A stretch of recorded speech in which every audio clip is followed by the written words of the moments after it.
So we've received one application from Whitehaven Coal for the Narrabri coal mine, and we've received another application for the Boggabri coal mine.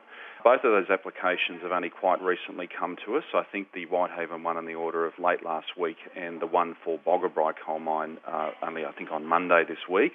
Both mines ordinarily use rail to transport their coal to Newcastle for export, but given the coal train derailment between Boggabri and Gunnedah, they've requested that they can use trucking to get their coal to the Whitehaven coal facility near, I think that's near Gunnedah, and then they can basically then get it onto trains and transport it to Newcastle.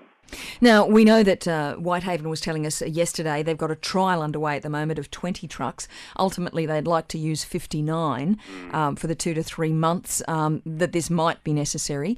What is Idemitsu's Boggabri operation asking of the Department of Planning? But the application for the Boggabri coal mine, they've asked us for 26 B-double coal haulage trucks between 7am and 10pm Monday to Saturday to use various roads to access the Whitehaven coal handling and preparation plant.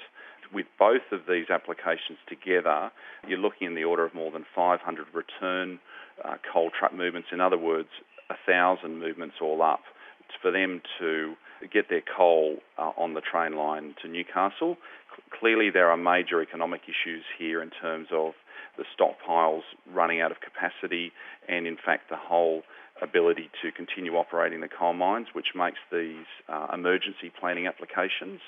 As such, what we've done is that we've placed both applications on our website as soon as we've received them, and we've begun consulting with Gunnedah and Narrabri councils. And both councils to date have indicated in principle support for these applications, and we expect to be able to determine them in the very near future.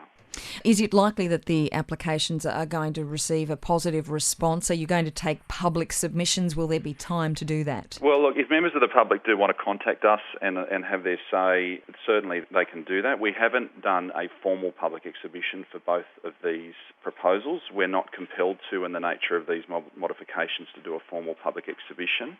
We have, as I said, though, placed them on our website as soon as we've received them, and we have consulted with the local councils who we feel should be able to represent local views quite effectively, and both councils have come back to us with in principle support, although they have suggested some conditions. Nevertheless, if people want to have their say to us, they certainly can, but it needs to be kept in mind that currently this is only a short-term proposed solution.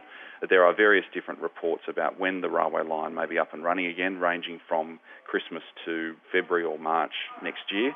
The companies have come to us seeking this trial trucking movements for the order of 2 to 3 months, but there's no guarantee it will be for that length of time. However, that is what they've estimated to us. So that's the state of play. In view of the emergency nature of this situation, this is the approach that we've taken to deal with these applications.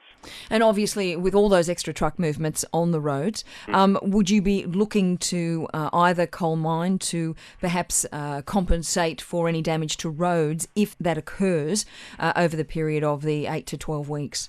Look, this is something that we've got to consider as part of the assessment process, and I don't want to preempt what measures we may or may not take in that regard. Clearly, these are some of the issues that we're looking at the moment, and we've just got to make a decision on it and make it, reasonably quickly as well. The issue of cumulative impact, always a concern when there's more than obviously one. That's something that would figure in the decision, I would imagine. There's also going to be a lot more noise. Is there anything that the state government can do to help abate that? Oh, look, I can't really get into the assessment process. These are relevant issues, and we will look at it as part of our assessment of the proposal, but I can't preempt or flag an outcome at this stage. It's not appropriate.